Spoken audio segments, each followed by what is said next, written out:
Assalamu alaikum, bismillah, wassalatu wassalamu ala rasulillah. So today I'm going to talk about the Shi'i century. And the Shi'i century regards to the 10th century Gregorian, that is the 900s, where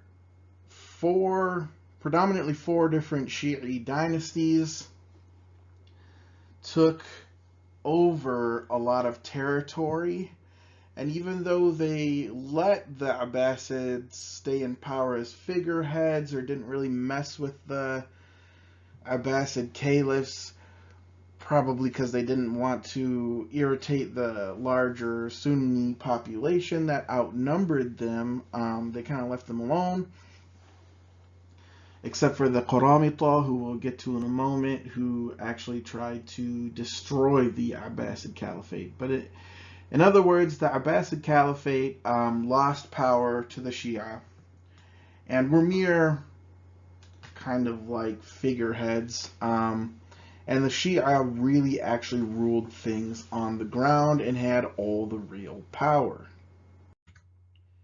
And this is the 5th lecture in our series. We're almost getting to the halfway point in the class. So please pay attention to all of the assignments, the final paper, all that stuff. أهلا وسهلا السلام عليكم يا طلاب العلم. So this is what the Islamic world looked like in the 10th century. You had the Fatimids control large swath of territory here. You had the Qaramita controlling a large swath of territory here. The Buyids over here, and the Hamdanids, right? And the Samanids, Karakhanids, Ghaznavids, those were Sunni polities that existed, there in Central Asia. And they would get all swept away by the Seljuks later on, who we will talk about. And then over here was Islamic Spain, who we will also get to. But this is what the Muslim world looked. The Abbasids were still in Baghdad, but they really had no real power.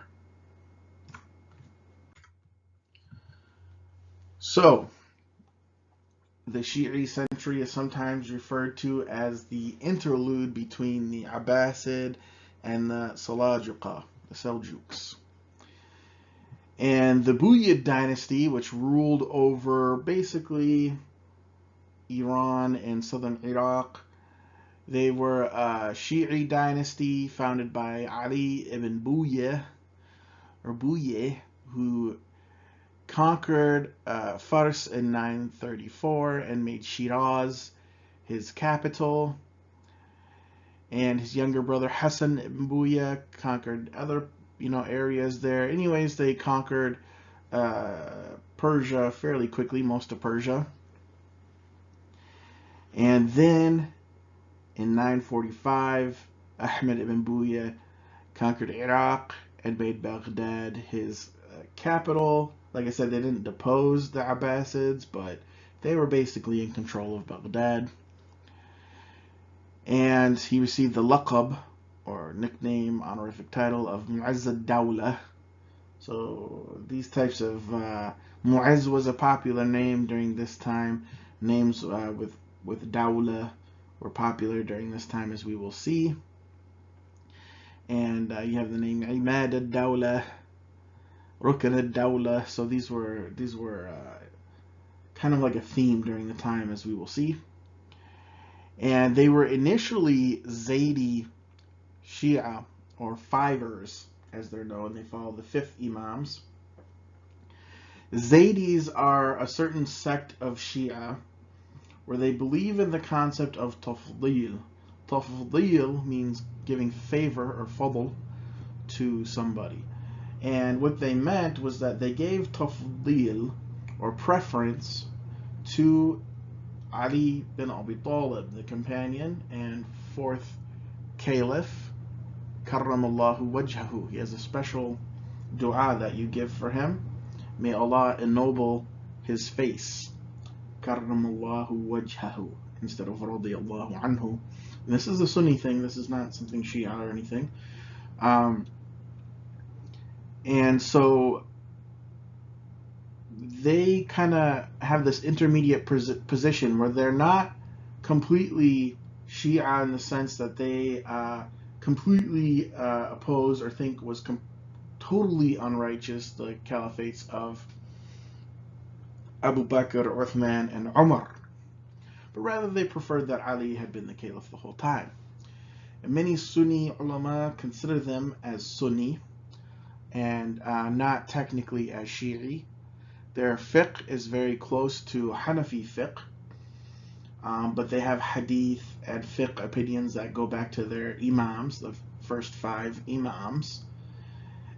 And currently you'll find most of them are in Yemen, where they call themselves the Houthis, or the Houthiyun, al-Houthiyun.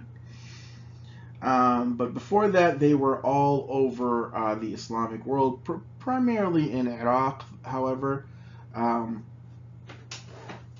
And they, that's the Buyids were initially Zaydi Shia. So in other words, they were practically Sunni. You know, Imam Shawkani, whom the Salafis love very much, he came from a Zaydi background, for instance. But later on, they ended up becoming 12er Shia, Imami Shia. And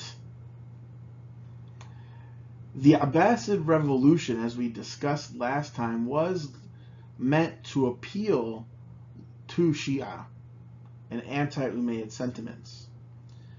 The Shia soon realized that the Abbasid Caliphate was going to be dominated by Sunnis and oppressive to Shia, as they saw it, and they decided that they were going to have a Shi'i century, basically. They more or less went into large-scale rebellion against the Abbasids. And so the Buyids supported the Abbasid caliphs, and they were tolerant of the Sunni population, but at the end of the day, they became 12er Shia. And they were unfriendly towards the 7er Ismaili Fatimid Caliphate of Egypt. They were also unfriendly to the 7er Sultanate or Caliphate of the Qaramita. And the Qaramita in the map, they're based down here by Bahrain. You have the Hamdanids, who are another Shi'i dynasty over that way, and then the Fatimids were over that way. So everywhere around them, they are surrounded by rival Shi'i dynasties or caliphates. And the Buyids reigned from 934 to 1062. So that is, in essence, in a nutshell, basically the Buyids. And they would later be deposed primarily by the Seljuks. The Qaramita. The Qaramita are the most infamous of all of the Shia, mainly because they are considered by most Shia to be extremists. And that doesn't mean necessarily violent, but they're very extreme in their views. They still exist to this day, predominantly in the province of al-Ahsa in Saudi Arabia, which in a village Qatif, which is near modern-day Dammam. And if you looked at my background, you'll know that I have a bachelor's degree in linguistics. And while I was doing my bachelor's degree in linguistics, I was teaching, or tutoring rather, ESL. And most of the foreign students at the university I went to were from Saudi Arabia. And a good chunk of them came from a village called Qatif, which is a Shi'i village near Dammam. And they were Qaramita.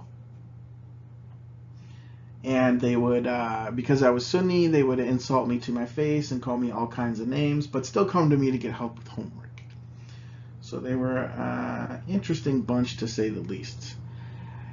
And going back to history here in the medieval period, the Zunj rebellion in Baghdad, which I put a video in there in the Abbasid module.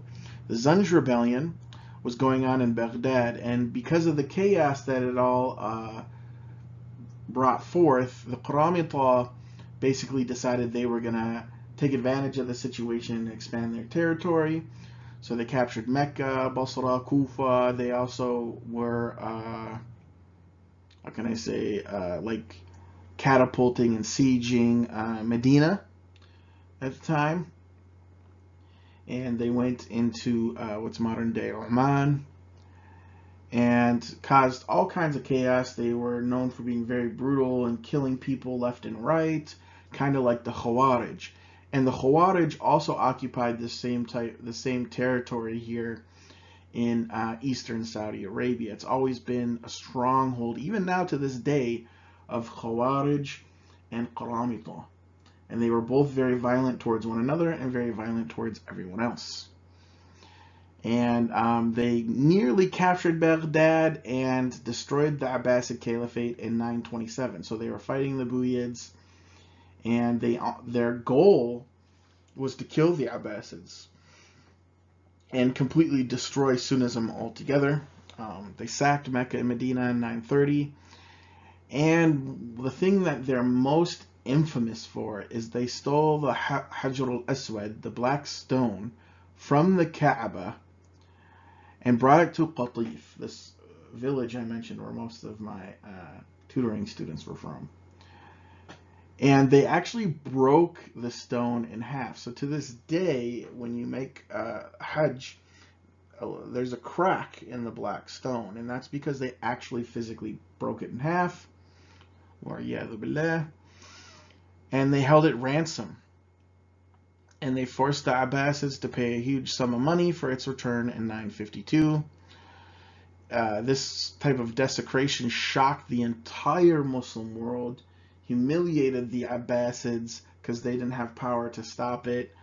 Even the other Shi'a were mad about this. And the other Shi'a, I call them ghulat, or like extremists. They go too far. But they were very, very powerful there in the Persian Gulf. And some say that he collected tribute for a while from the Caliph in Baghdad and from the Fatimid Imam, but that's probably not true. But that just goes to show you how strong their power was perceived to be, even if it wasn't like that in actuality. And the Fatimids.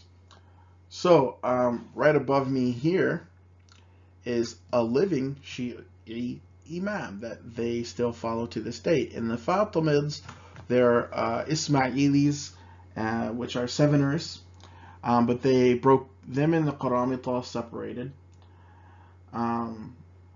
for certain reasons, disputations over who was the real seventh Imam.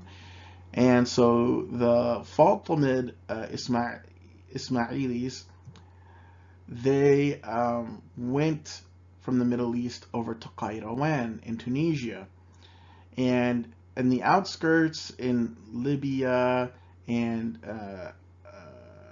Algeria and Tunisia, and even in the rural areas of Cairo, they convinced much of the Berber population to convert to their type of Ismaili Shi'i Islam, where many of them before were 12er Shi'is, or they were Khawarij, and some of them were Sunnis.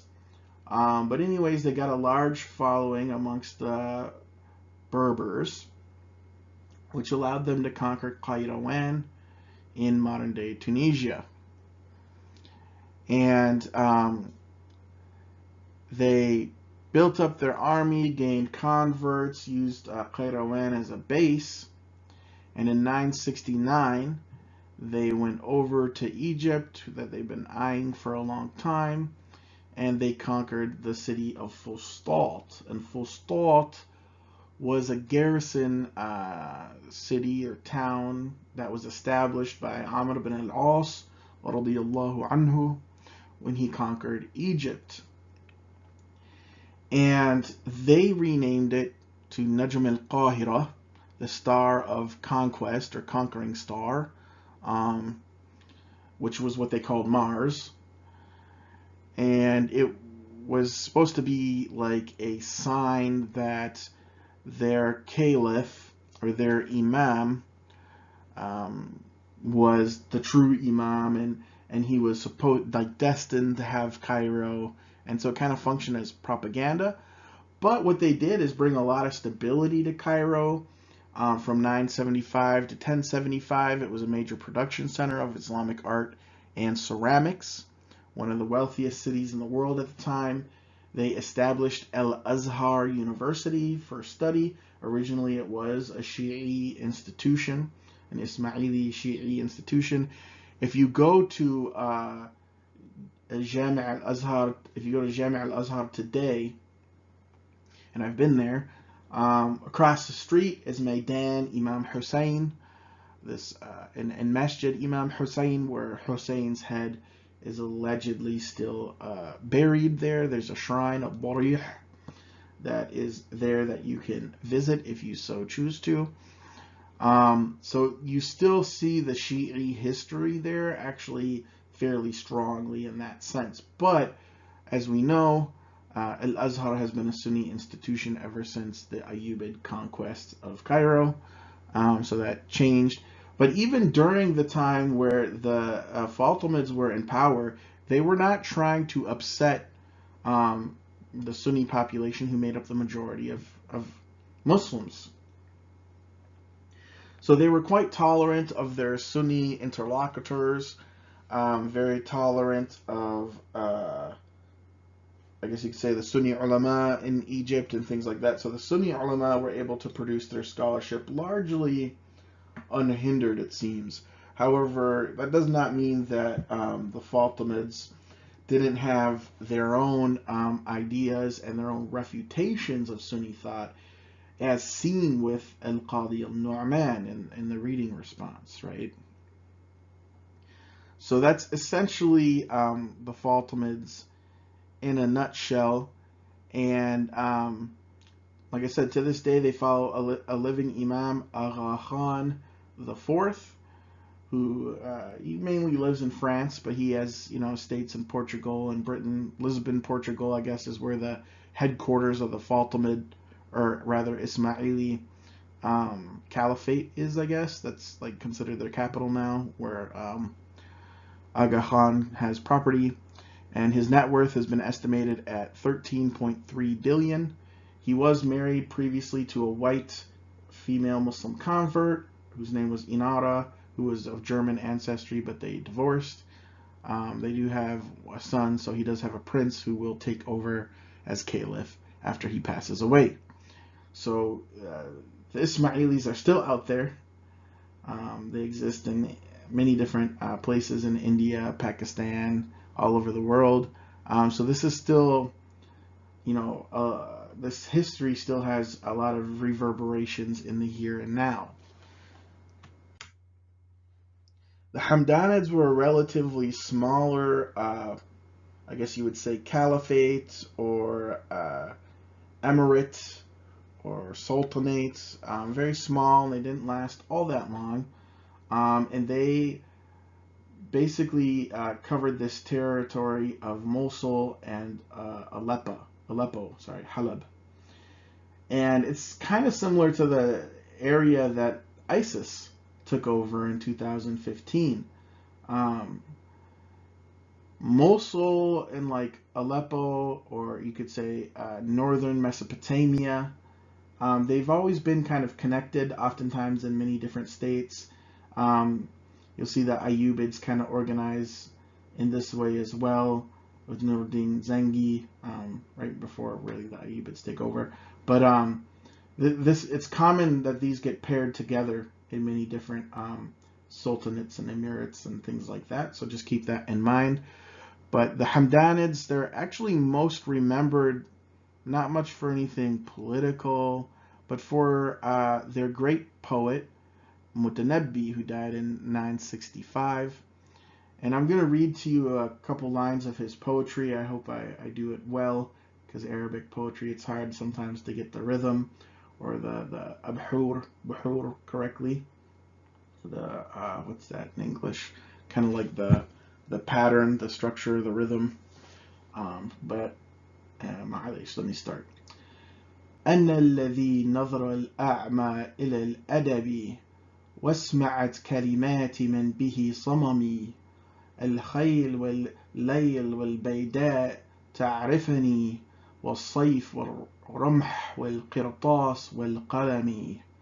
So you can see it has this very, very nice rhythm and rhymes, right? So that was al-Mutanabbi. He's got tons and tons of poetry out there. A lot of it's been translated into English, and this isn't my translation, by the way. And a lot of his poetry was dedicated to Saif al-Dawla, who is their caliph or sultan, Ali Saif al-Dawla. I think that they were 12er Shi'a, to the best of my knowledge. And Saif al-Dawla ruled from 945 to 967. And they were kind of like on the front line fighting the Byzantine Empire. But they did end up losing Aleppo to the Byzantines, which kind of more or less put an end to the Hamdanids. And the Fatimids had to step in order to push back the Byzantines. So the Hamdanids, they're not really remembered a whole lot except for al-Mutanabbi, the great poet. And al-Mutanabbi, he's someone that in all Arab countries, like children memorize and learn al-Mutanabbi in school, no matter if they're Sunni, Shi'a, or whatever, Christian even, because the poetry is just considered such excellent examples of Arabic literature, right? The best of the best of Arabic poetry.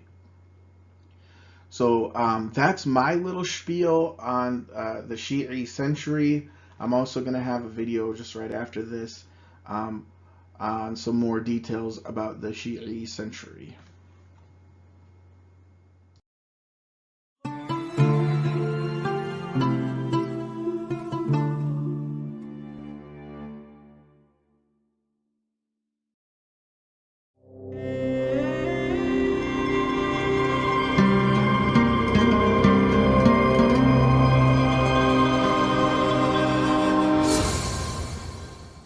Cairo. Home to approximately 20 million people, is the largest city in the Arabic-speaking world, with one of the highest population densities. More than 250,000 inhabitants live in a single square kilometer in some of its streets.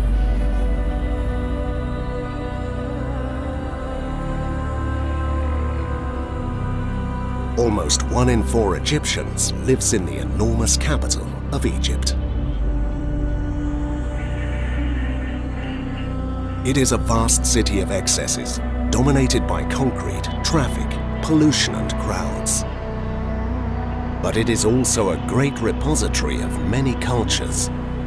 It is here you can find stunning mosques, churches and synagogues, important universities, bustling streets, vibrant popular culture, and echoes of a fascinating past.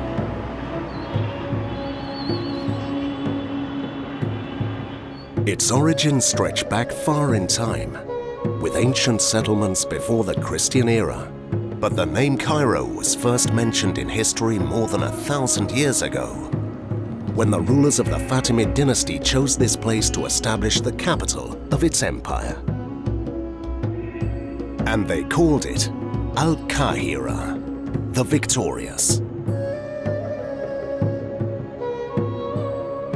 Since then, Al-Qahira has honored its name, having survived invasions, bombings, plagues, famines, and incredible calamities. And yet ultimately, it has always been victorious. The extraordinary history of Cairo dates back to the end of the 10th century, when a new caliphate dynasty burst onto the scene that would seize Egypt from the Abbasid caliphs of Baghdad. This new dynasty, the Fatimids, were descended from the Prophet Muhammad through his daughter Fatima. They had arisen from a group of Shiite believers persecuted by the Abbasid rulers in Baghdad, led by the Ismaili Imam, Abdallah al-Mahdi Billah. Al-Mahdi had fled and taken refuge in Sijil Massa, in present-day Morocco, from where he launched a force that would attract followers over the years and establish the Fatimid Caliphate in Ifriqiya, today's Tunisia. His successors would eventually extend their conquests to Sicily, Syria, and the Red Sea. In 969, they also conquered the prosperous city of Al-Fustat, founded 3 centuries earlier as a settlement by the first Arab troops that had conquered Egypt from the Christians. This military camp had gradually expanded thanks to its geographical location at the gateway to the delta of the world's longest river. The new Fatimid lords took control of Al-Fustat, but they decided to establish the court outside town, so they founded a royal site located a few miles north, Al-Qahira. This new walled urban complex measured around 1.5 square kilometers and would soon become an exclusive area containing palaces, mosques, madrasas, baths, fountains, and private gardens.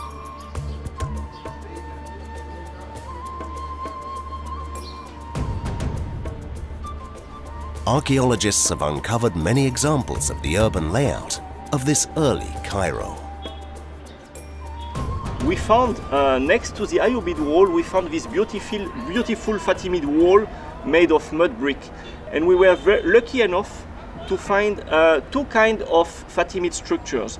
We found a Fatimid mausoleum with a fountain and a garden from the end of the 10th century, so basically almost from the time when the Fatimids came from Tunisia to Egypt. And then we found this Fatimid fortification made of mud brick from the end of the 11th century, from the time of this very famous vizier Badr al-Jamali. Only a few remains of the original Fatimid walls exist, but these are magnificent examples, such as the South Gate, Bab Zuwayla, which can be recognized by the colossal minarets of the adjacent mosque of Al-Muayyad.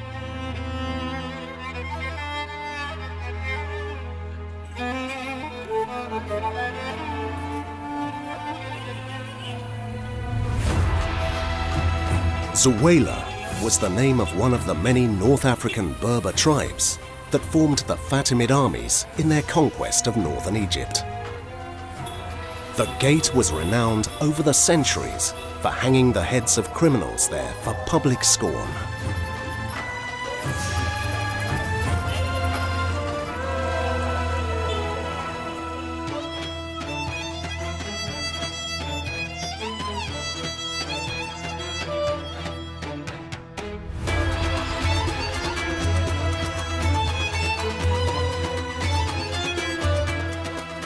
A street some 1.5 kilometers long crosses all medieval Cairo between this gate located to the south side of the walls and the north gate, and it bears the name of the conqueror of Egypt and founder of the city, the Caliph Al-Muiz. It is today an amazing boulevard.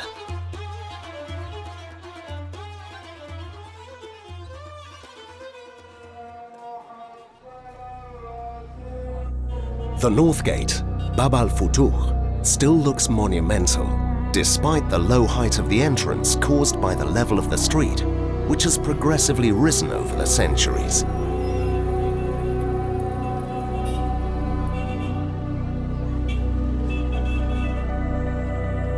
Over 200 years, the early heart of the court of Al-Qahira was transformed to incorporate a new population, with new palaces, houses, and centers of worship.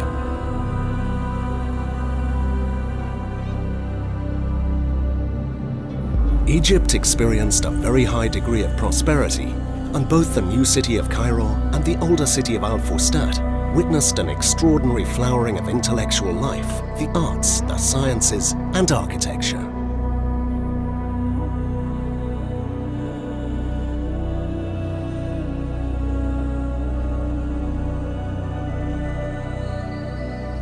This can be seen in several magnificent buildings that have been preserved until this day, such as the Mosque of Al-Akmar, built in 1125, with its characteristic sculpted keel-shaped niche and central inscribed medallion, with the inscribed names of Muhammad and Ali. They have magnificent stonework, a lot of it very unusual for Cairo in that it shows decorative motifs which aren't found on any other monuments. It also has a very unusual oratory that was built on top of the Muqattam cliffs, which has some magnificent stucco work, carved plaster. And in fact, there's another very similar one right behind me. And this too is one of the finest examples that we have of Fatimid stucco work. Now, there's a dichotomy in the way we have objects of art presented in a religious context in Islam, in which you almost never find figural images. But those which were made for a secular context, such as the palaces, are very frequently found with figural images, and many of these are found on the pottery. We have wonderful examples of people dressed in luxurious clothing. We have examples of genre scenes, scenes of everyday life, such as wrestlers competing in competitions. We have animals which have perhaps iconographic meanings associated with paradise, such as peacocks. Several imposing mosques were erected, including that of Al-Hakim, dating back to the late 10th century, with its unique minarets that recall the ancient towers of the pharaonic temples. Or Egypt's most famous mosque, Al-Azhar, the Splendid. Its vast size, with 5 minarets and 6 entrances, means it can be seen from any part of the city.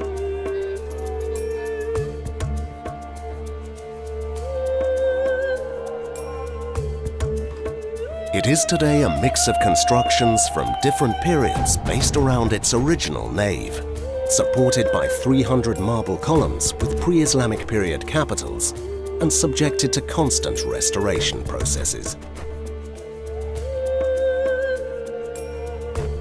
It was founded not only as a place of prayer, but also as a center for education. The Muslim world considers Al-Azhar to be one of the oldest universities in the world, founded 100 years before the earliest European university. The Fatimids also founded Dar al-Ilm, the House of Knowledge, with its large public library in which the study of the Quran and the Hadith went hand in hand with humanistic studies, philosophy, and astronomy. This medieval library contained some 200,000 volumes and manuscripts in different languages. At the time, it rivaled the libraries of Baghdad or Constantinople. Unfortunately, it has not survived. Its collection ended up dispersed and destroyed. Unfortunately, there was a terrible famine in the middle of the reign of al-Mustansir in the middle of the 11th century. And because there wasn't money to pay the troops, they helped themselves to the contents of the treasury. And unfortunately, the library, along with many other treasures, were dispersed. Gold objects were melted down. So we only have the records of those from the historical manuscripts, not the actual artifacts. If the House of Knowledge had been preserved, we would know many more things today about the golden age of this civilization, which between the 10th and the 12th centuries gave us such extraordinary sages as Ibn al-Haytham, discoverer of light refraction on the lens of the human eye, who settled in Cairo in the 11th century.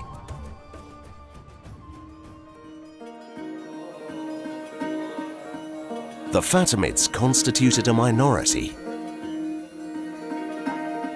They displayed a broad tolerance of other minorities during their rule, including Christians and Jews, who were not only allowed to practice their religion, but also managed to attain important social positions.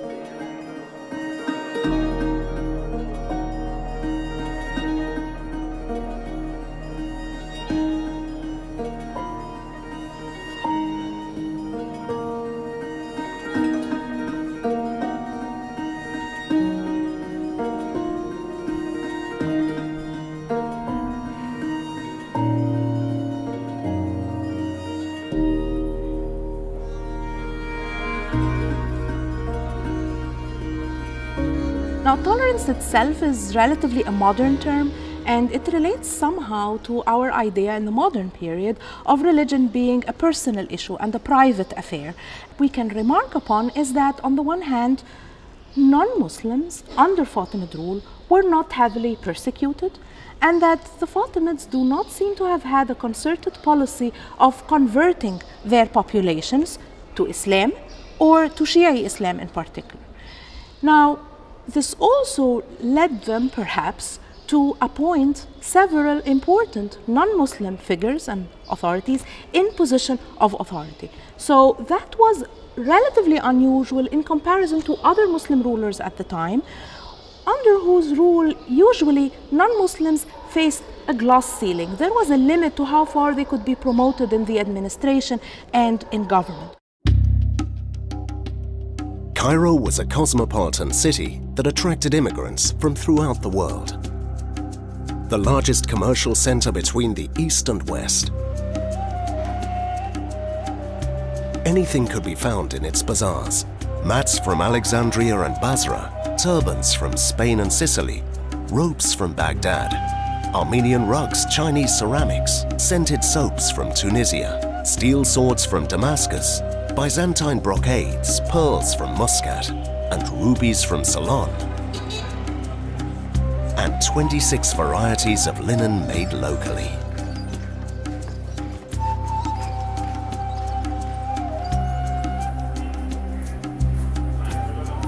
The production of fabrics, goldsmithing, pottery, wood carving, and decorative elements attained a high level during this time. Interiors were clad with inlaid wood and arabesque decorated stucco. And domestic items showed ivory inlays or fine mother-of-pearl detail.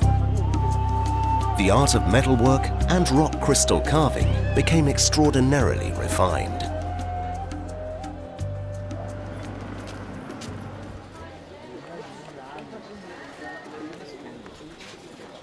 More than 1,000 years have passed, but the alleys of old Cairo still offer many unique products in a traditional atmosphere that recalls its medieval past.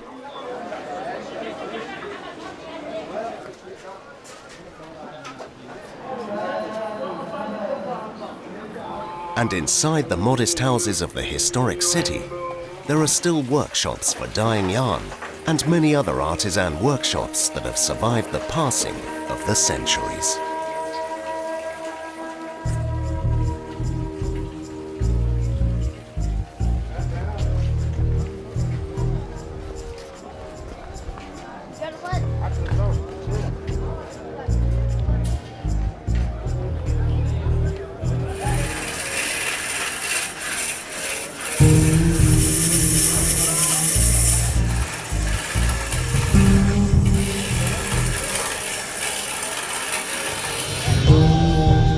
The number of craftsmen in Cairo multiplied during the golden age of the Fatimids, leading to the production of exceptional pieces of jewelry, glassware, carpentry, leather, and metalwork that were exported further afield than Egypt.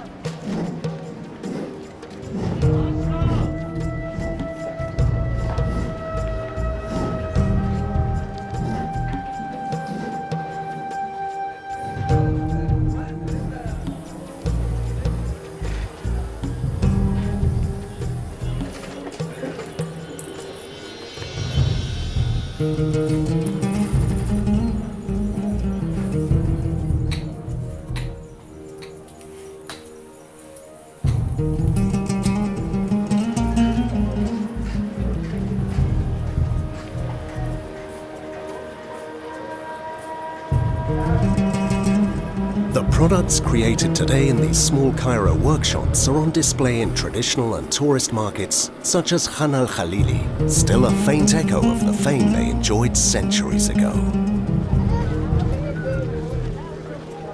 We have the testimony, for instance, of an Iranian traveller, Nasiri Khusrau, who wrote a very famous book of travel, a Safarnameh, in which he describes the condition of the country during the reign of al-Hakam. And he says, for instance, that the city was so prosperous, the people were so honest, that when everybody went to Friday prayers, The merchants didn't even bother locking up their shops. Such was the security in the city that everybody felt quite at ease. And he describes the city as being extremely wealthy, with every kind of commodity possible being found in the bazaars and the souks in Cairo. The gold dinars minted by the Fatimids reached every corner of the Mediterranean. While most European cities were living in dark or wretched conditions, Cairo saw a life of luxury, with gold, silver, marble, pearls and diamonds. Things occurred then that surprise us today. Bankers issued promissory notes and offered loans. Traders sold goods on credit. And doctors made patients sign waivers that protected them against claims after surgery. These facts are known thanks to the vast number of handwritten documents found in the 19th century inside a special storage room called Geniza within the Ben Ezra synagogue, one of the most famous in the world ever since the discovery of these documents. More than 400,000 fragments from the 9th to the 19th centuries were found. All were sold abroad to collectors and foreigners and have been studied by scholars ever since. They were written in Hebrew, but also in Arabic, Latin, Aramaic, and many other languages, and they recount the details of the daily life of a prosperous, surprisingly cosmopolitan society. Cairo was connected to Al-Andalus, Samarkand and Yemen, and even to the coastlines of Malabar and Ceylon through family and commercial ties. So this gives us an idea of how, at least for a good number of people, Fatimid rule brought a flourishing economy and society. And we see the signs of this even in some of the very exquisite products that survive, very few, but very exquisite products that survive of the court. And we also see elements from daily life in the excavations of Fustat, and we hear echoes of this in the documents in the Geniza. To a considerable extent, it was a period of success. But after 200 years of splendor, during which Cairo grew to become the largest city in the Muslim world, the Fatimid Shi'i dynasty collapsed in 1171, submerged in political conspiracies and the effects of a 7-year drought that led to hunger and despair. A Kurdish soldier called Salah ad-Din and the last of the Fatimid viziers gradually took over and eventually put an end to Fatimid rule. Salah ad-Din named himself Sultan and established a new dynasty of vassal governments of the Baghdad Caliphate, imprisoning or executing the Fatimid court and prohibiting Shi'i policies and practices. The new authorities attempted to erase the memory of the previous rulers, even prohibiting any visits to the tombs of Muslim historical figures, a very widespread trend at the time. Only a few of these tombs are preserved today in Cairo, such as the mausoleum of Sayyida Ruqayya, which contains extraordinary muqarnas and inscriptions from the Quran, written in Arabic Kufic script.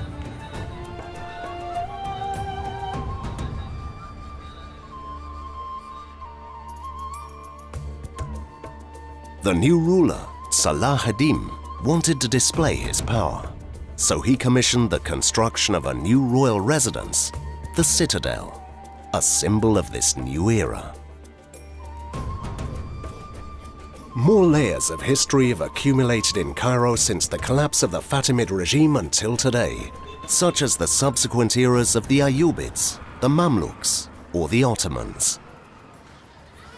These make up a spectacular Islamic heritage that can be seen throughout the entire Old City, as well as in Darb al-Ahmar, a neighborhood built in the 12th century on the land stretching between Cairo and Al-Fustat.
Cairo has a vast Islamic past.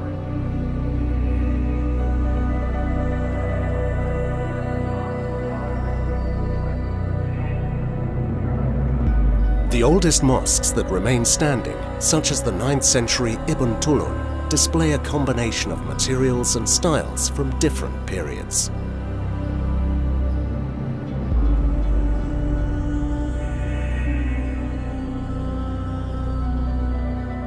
Each political, religious and artistic period has left its imprint, as in this exceptional decorative work from the Fatimid era.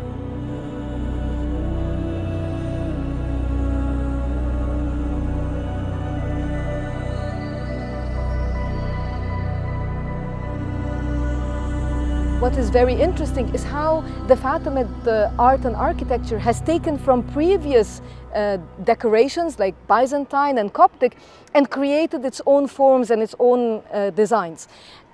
Cairo, a foundation by the Fatimids, continued to exist through the Ayyubid period, through the Mamluk period, and now it's a mixture of all these architecture that blend together within this city. Delving into the past of Cairo overwhelms the imagination.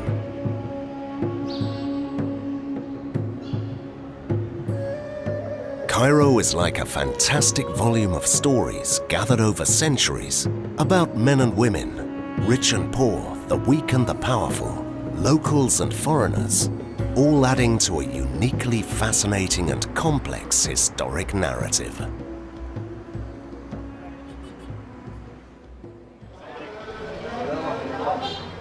To this day, people of all ages are still sitting in front of the mosque of al-Hakim. This monumental building was built over a period of 23 years by the Fatimids. Construction work was started by the Imam Khalif al-Aziz and completed by his son, the Imam Khalif al-Hakim. 10 centuries later, the mosque was abandoned and in complete disrepair until a first restoration process in 1980. Since then, it is once again being used and admired by its neighbors.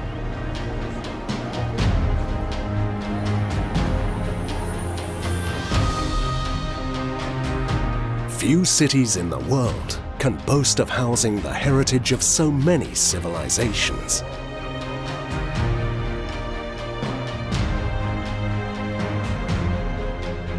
This powerful legacy can also still be seen in extraordinary buildings such as the Mosque of Al-Azhar, which has welcomed religious worship and teaching since its foundation to this day, but also many other artistic expressions, customs and traditions.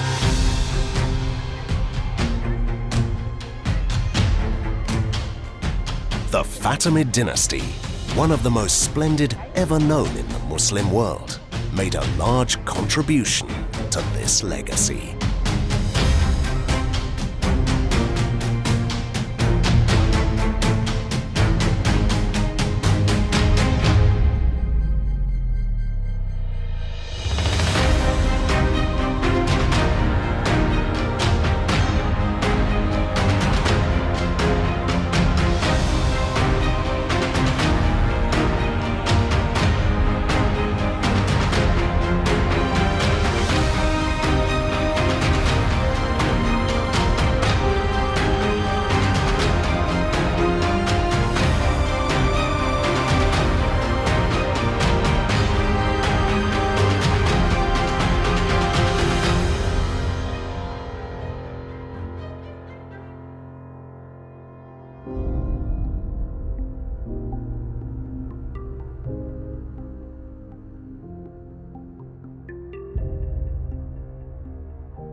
The Aksum Kur Mosque in Cairo has stood for nearly 700 years.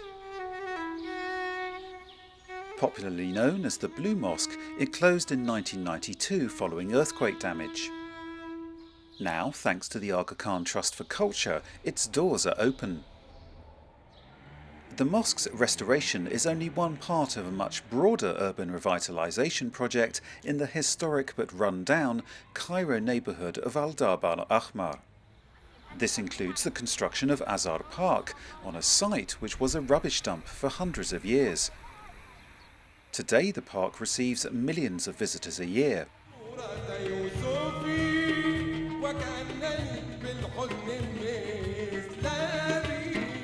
The completion of the restoration was marked by a ceremony in May 2015.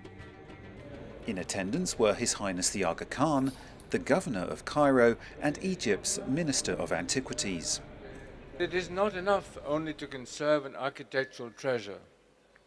Restoration projects can also serve as springboards and trampolines for broad social and economic development and poverty reduction.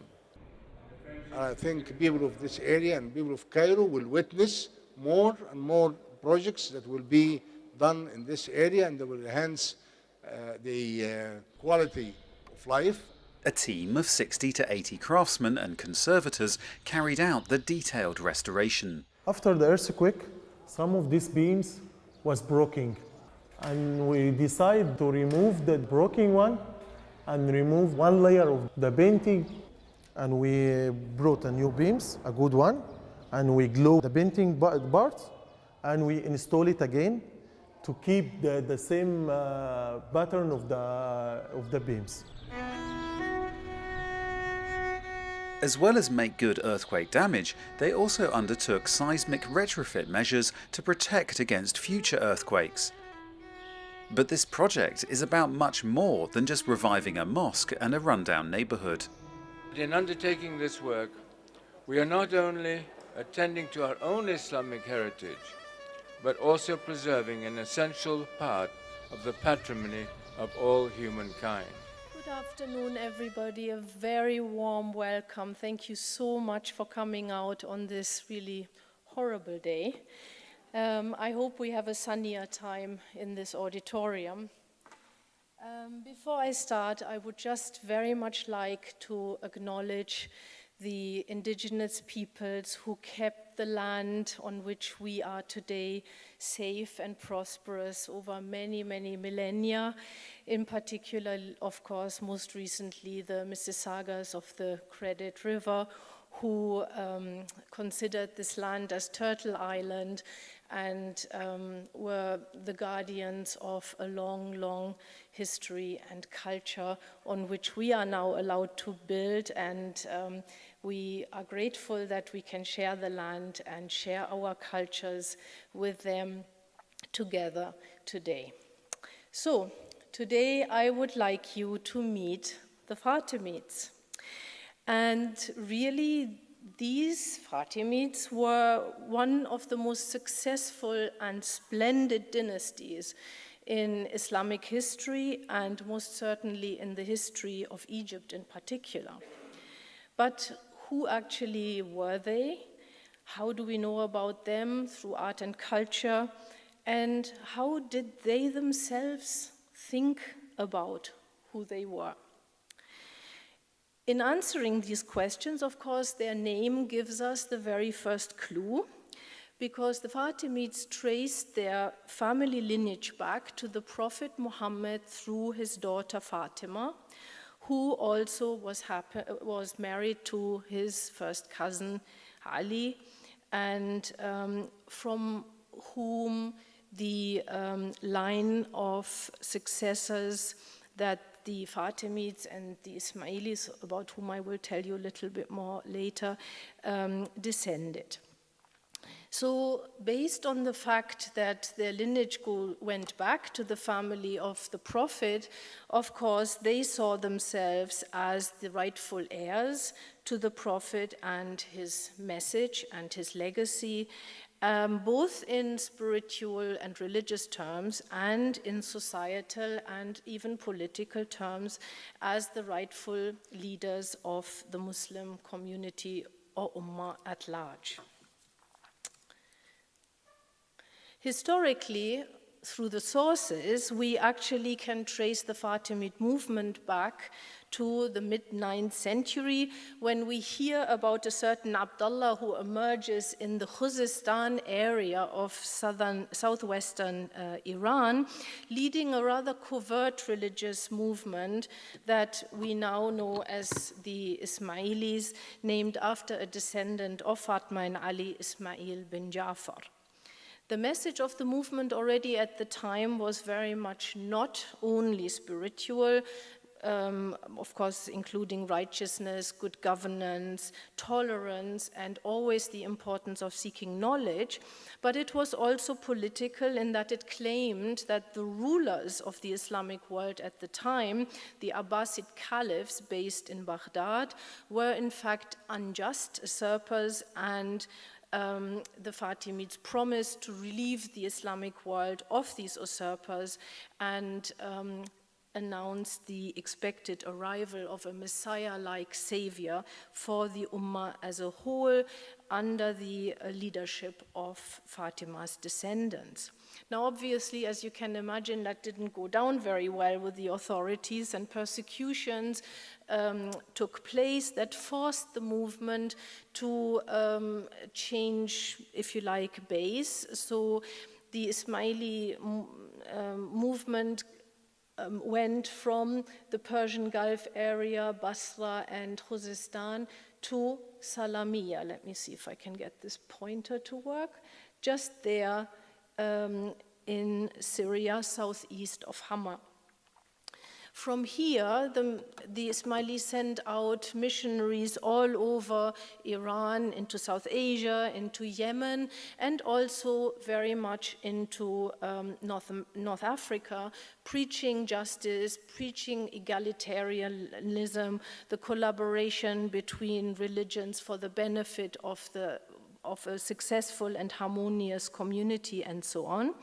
And in North Africa in particular, they managed to attract a lot of support from among the indigenous Berber communities that were very much put upon by the ruling Arab elites.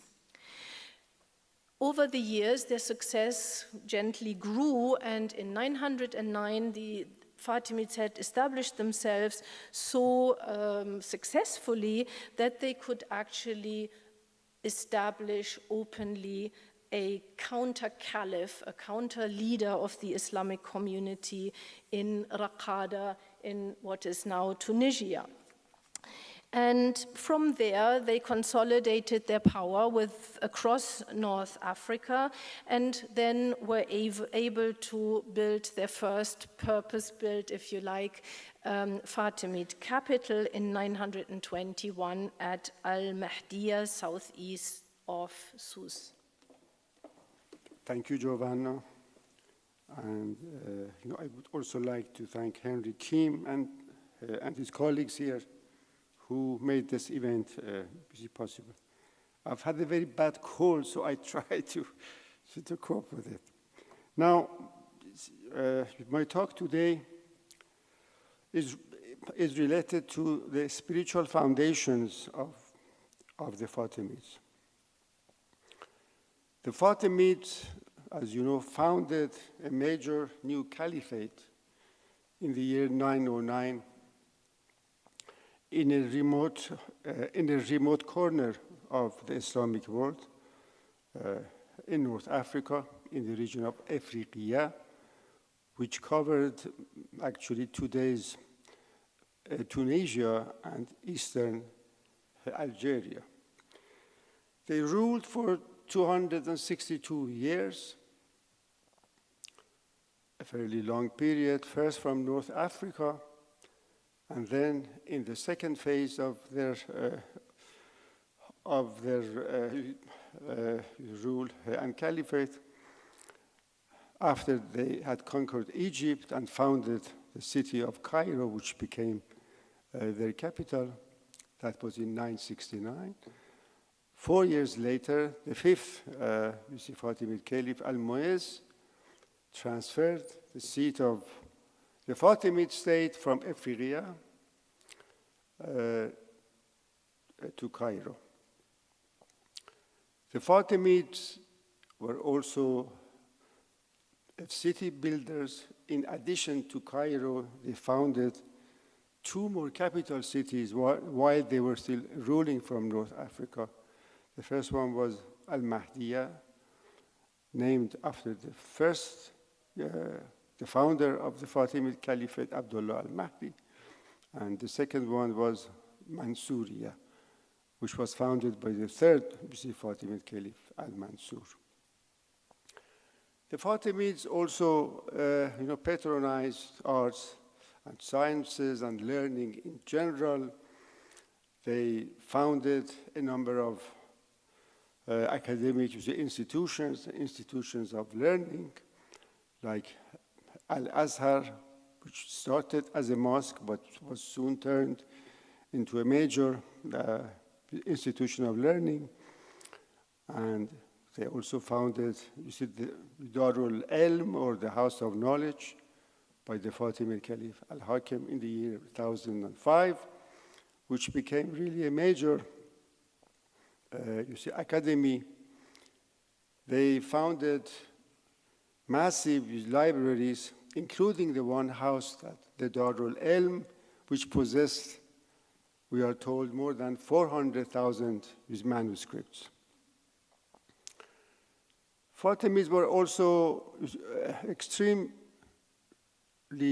tolerant by any standard towards all other religious and ethnic communities, and that's why we see Sunnis and even non-Muslims rise to high positions under the Fatimids. They engaged in trade and commerce, both with East, particularly with India and Europe. All in all, then one would say that the Fatimids really created a major state which soon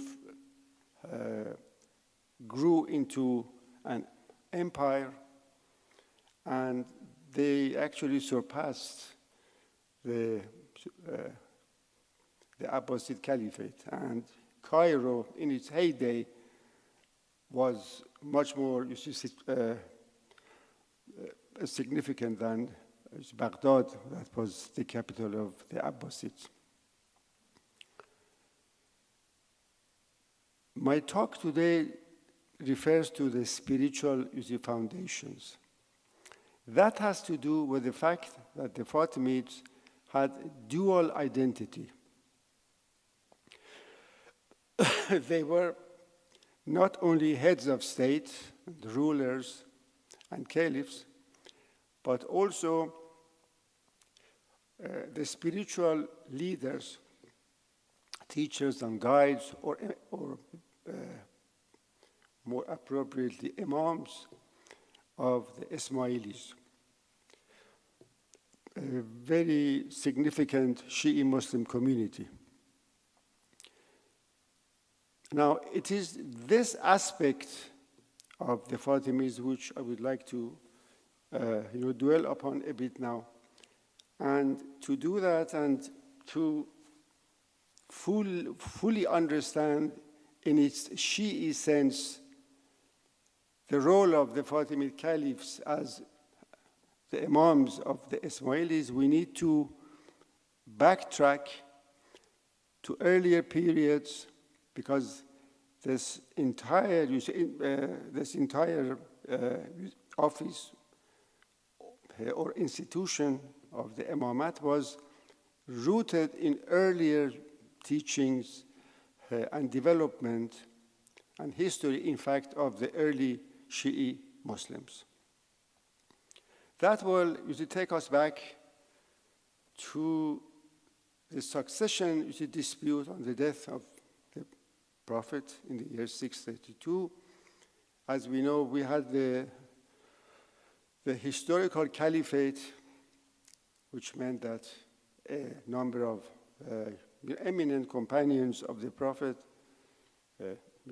starting with Abu Bakr, Omar, and Osman, were in various ways elected or selected to rule as caliphs, the first caliphs in Islam.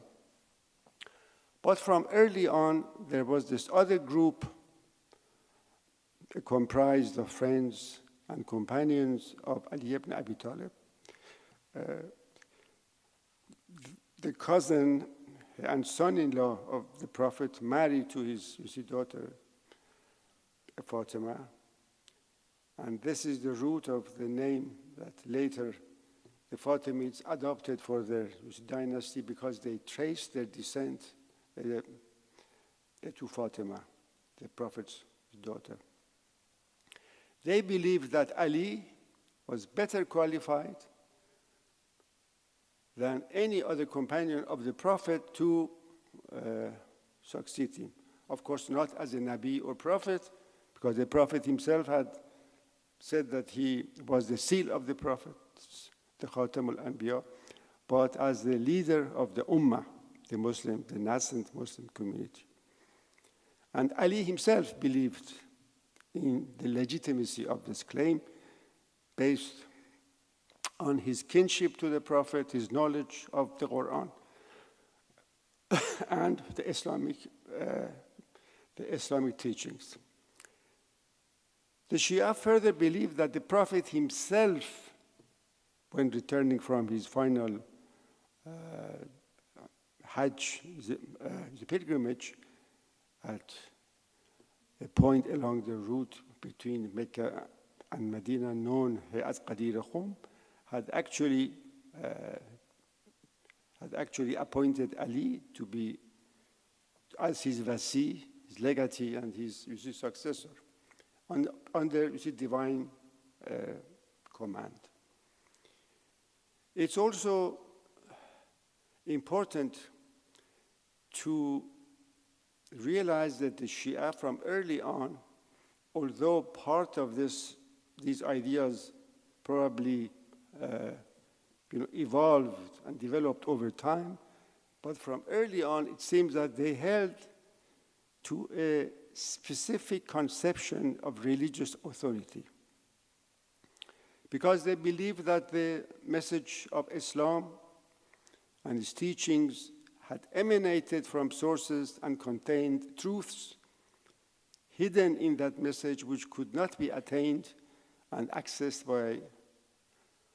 by human reason. And for that, there had to be a spiritual leader, teacher, or guide, or imam, as the Shia have preferred to call their guide. And this guide had to come from the Prophet's own family, from the clan of Banu Hashim, or the so-called people of the house, the Ahlul Bayt. Only the members of the Ahlul Bayt provided the channel through which the complete message of Islam, both in its external and internal senses, could be explained. And this, of course, set the Shia apart from the rest of the community, who later became designated as the Sunni, and the partisans of Ali in time became known as Shi'atul Ali, or as the Shia. The Shia, and as of course we know, Ali succeeded to the caliphate only as the fourth amongst the early caliphs, and he was murdered after a brief period in the year 661, but the Shia actually survived this event, and after Ali in succession recognized his sons by Fatima, Hassan, and then Hussein as their imam, until the time of Imam al-Hussein, who was, martyred in Iraq at Karbala, as we know, in the year 680. The Shia represented a unified community, mostly of Arab origins.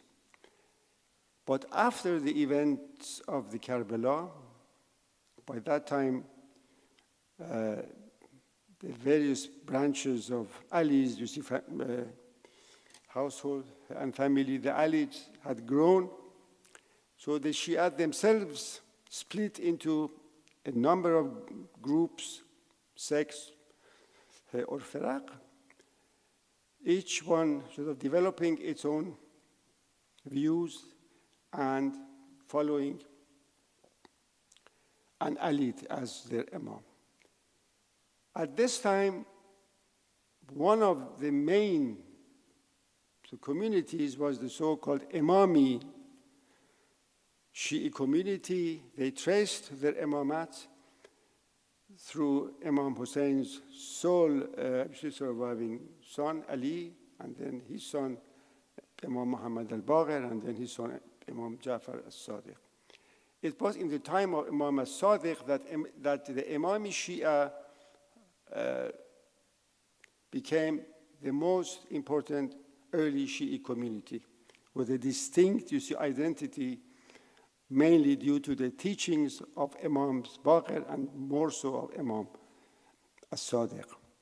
It was at the time of this Imam that the doctrine of the Imamat, the common heritage of the 12 Shi'is and the Ismaili Shi'is, the common early heritage, was articulated. And this doctrine remained the central teaching of the Ismaili community through the Fatimid and later times. This doctrine was based on the assumption of the permanent need of mankind for a divinely appointed and protected imam after the Prophet,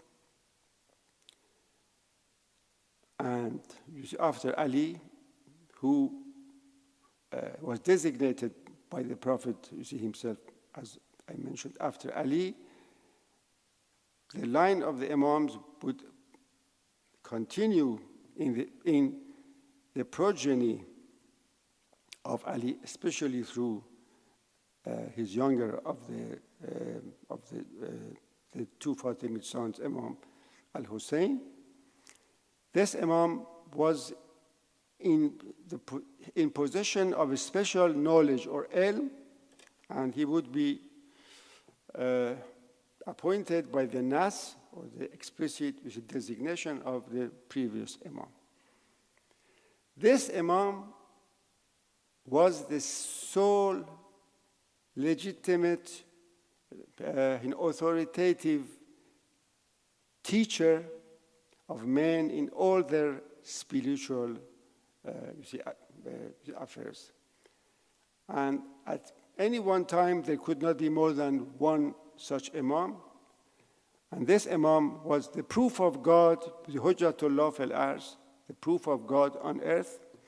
And the earth would never be left without such an Imam. And we have also a hadith from Imam al-Sadiq that held that even if two men were left on the face of the earth, one of them would be the Imam. So this concept of the Imam of the time, and the fact that he was the sole person qualified to interpret the religion and to explain the teachings of Islam and the Quran and the commandments and prohibitions of the Sharia, this doctrine was inherited by the Fatimids. And it provided really the frame within which the spiritual foundations of the Fatimids were based.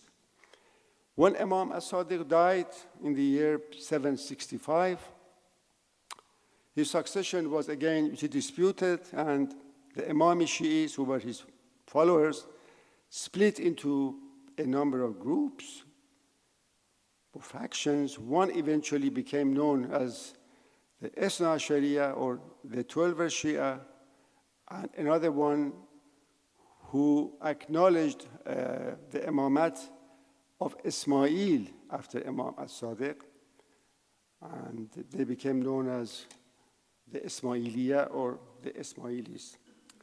This group of Shi'i Imamis traced their imamat after Imam al-Sadiq and Ismail through latter son Muhammad, and then a number of hidden imams, 3 hidden imams who were very crucial in the early history of the Ismaili community, because these were the imams who, of course, made every effort to hide their true identity, but at the same time they managed to organize a very dynamic revolutionary movement against the Sunni Abbasids, who, like the Umayyads before them, were regarded as the usurpers of the rights of Ali and allied to the leadership of the community. These imams founded their movement, which was actually referred to as al-dawla al-hadiyya, the rightly guiding mission, or simply as al-dawla, the mission. And the religio-political message of this mission was spread by a network of da'is or missionaries, very successfully, I must say. So by around 870s, these da'is were active in almost every major region of the Islamic world, from North Africa all the way to Yemen, southern Iraq, Iran, and Central Asia, and a bit later on in South Asia, starting with the region of Sindh. The early success of the Ismaili Dawah, which was under the leadership of the Ismaili Imam of the time, who had his secret central headquarters towards the end at the city of Salamiyya in Syria, this led to the creation of state. The success of the Ismaili Dawah led to the creation of a Fatimid dawla, state. And the grounds for that had been laid by one of the major early da'is, Abu Abdullah al-Shi'i, in North Africa.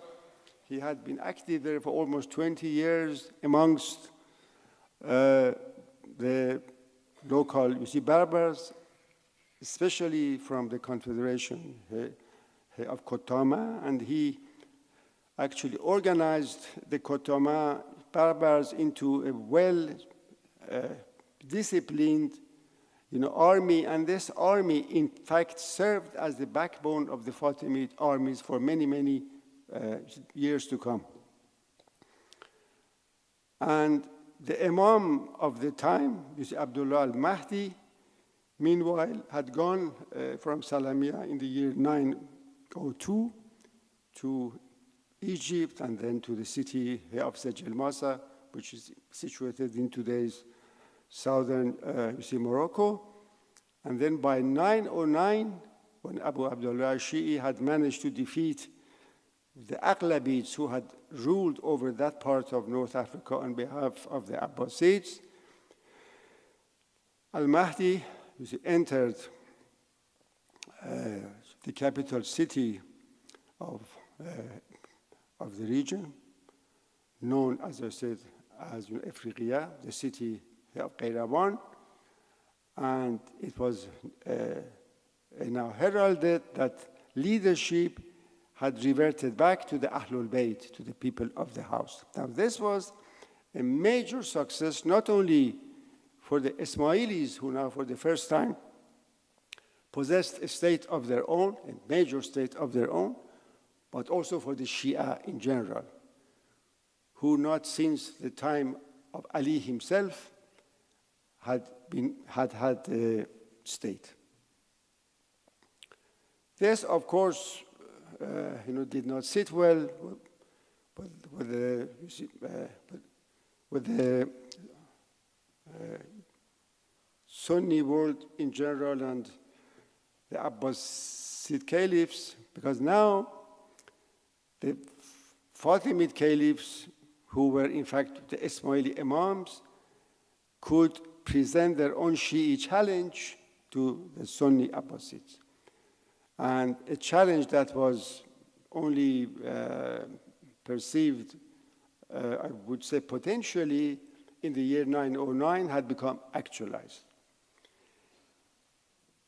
The Fatimid Caliph imams, because they were imams and caliphs, we often refer to them as Caliph imams or Imam caliphs, did not abandon their universal aspirations on assuming power in North Africa.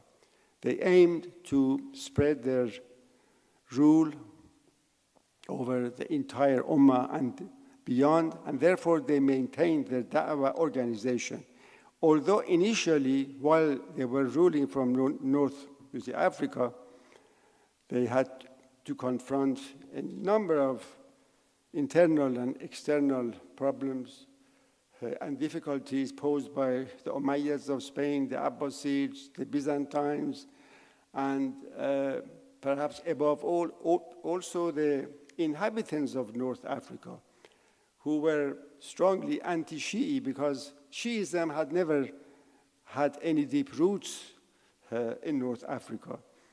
Even when the Fatimids began to rule, the Shi'is remained a minority. The bulk of the people of North Africa, the Berbers, belong to various factions of Khariji, Islam, and the Arab people of the towns of Afriqiya were all Sunni, mainly belonging to the Maliki school of law. It was the fourth Fatimid Caliph Imam al-Mu'izz, who started his rule from 953, who finally managed to consolidate Fatimid rule in North Africa, and then launched a campaign of conquest, which had been one of the objectives of the Fatimids from the beginning, and successfully managed to seize Egypt in the year 969. The commander of this expedition, of course, was the well-known Johar. Egypt was conquered. The city of Cairo was founded a few kilometers to the north of Fustat, the old capital of Egypt. And al-Mu'izz himself, 4 years later, in 973, arrived in Cairo, and that signified the transference of the seat of the Fatimid state from North Africa to Egypt. It was al-Mu'izz who now, for the first time, began to pay particular attention to da'wah activities. He revived the da'wah organization, which had remained more or less inactive in the North African phase of the Fatimid Caliphate. And under his leadership, Cairo became the center of a very complex, elaborate da'wah organization. The Imam, who was the Fatimid Caliph, was the supreme leader of this da'wah. He was in charge of all the major policies of the da'wah, and in fact, it was due to his spiritual office that he interpreted the law, he interpreted even the Quran. In fact, the Fatimid sources refer to the Fatimid Ismaili Caliph Imam as the speaking Quran, because he's the one who gives life to the text of the Quran through his ta'wil and other explanations. Now, what is significant to note at this juncture is that the da'wah was active both within the Fatimid state, which by that time actually covered all of North Africa, Egypt, the holy cities of Mecca and Medina, part of Palestine, and also a bit later Syria, a very extensive empire. The Dawah was active both within and outside of the Fatimid state. As I said, the Imam, the Fatimid Caliph, was the supreme head of this Dawah organization, and he had a hierarchy of people working under him. Next came the chief Da'i, or Bab, or Da'i or Du'at, and then a number of others. The world, and most probably the world outside of the Fatimid state, was divided into 12 regions or jaziras. Each one was placed under the charge of a learned chief Da'i known as the Hujjah, and he had Da'is and assistant Da'is known as Ma'azuns working under him. The important point now is that, you see, although the Fatimid, Caliph Imams were also the Imams of the Ismailis, and Ismailism was the official religion of the Fatimid state, the Ismaili community remained a minority within Egypt. In fact, the Shia continued to remain a minority. The Fatimids never believed in forced, conversion or imposing, Ismailism on their subjects. In Egypt, for instance, the bulk of the subjects continue to be Sunni, mainly of the Shafi'i mazhab, with a very significant community of Christian Copts.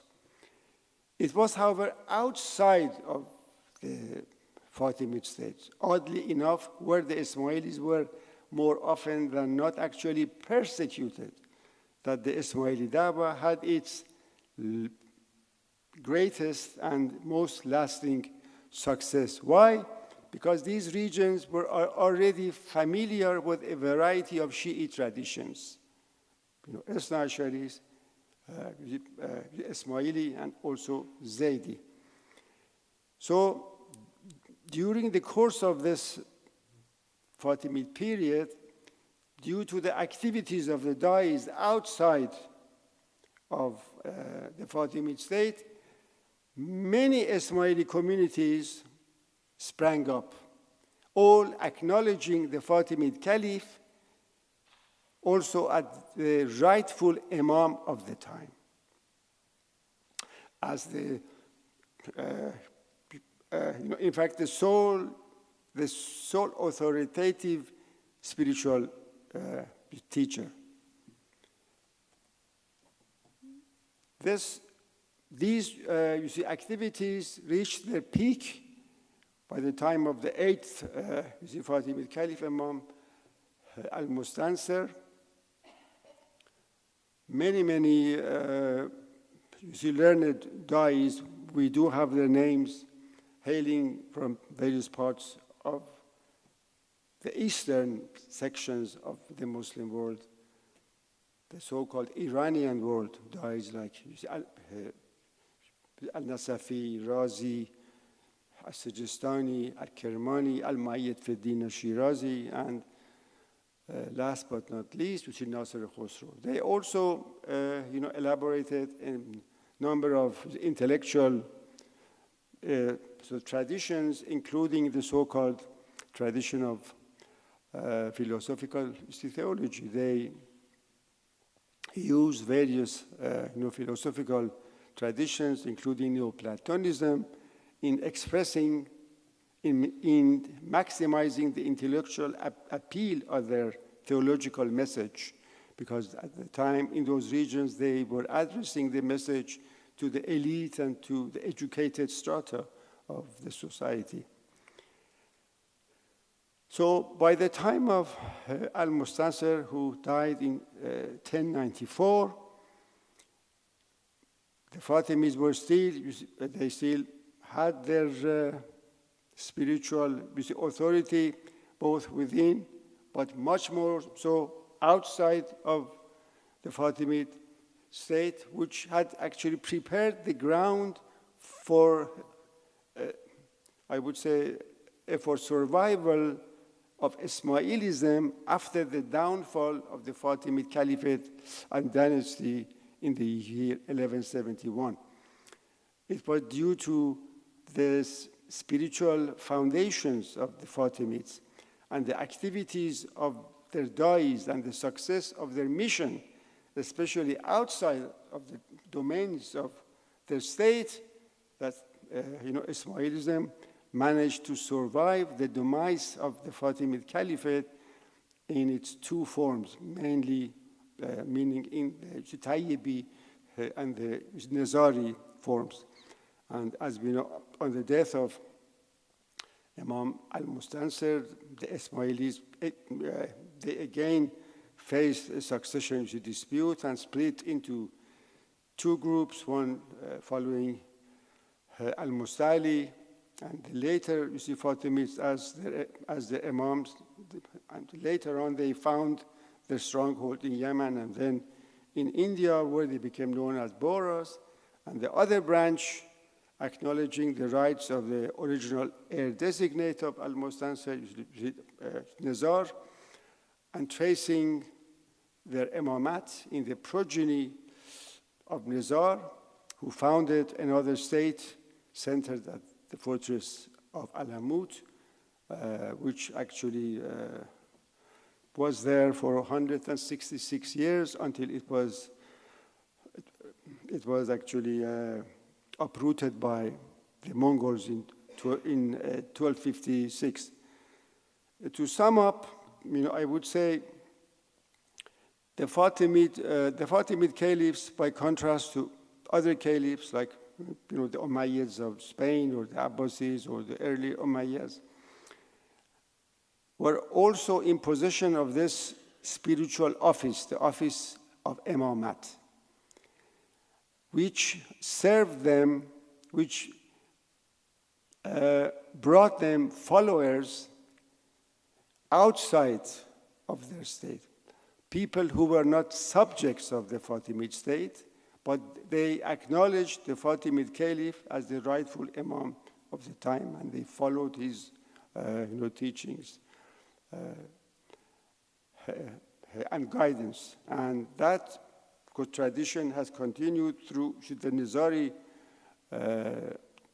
line of imams down to our time, whereas the present Aga Khan, the founder of this museum, is actually the 49th hereditary imam in that unbroken chain of spiritual leaders of the Ismailis. So all of that came about and was made possible by the fact that the Fatimid caliphs were also had this dual identity of being also Ismaili imams, and their mandate as imams made it possible for the Ismaili Shi'i community to survive the downfall of the Fatimid state, because soon after the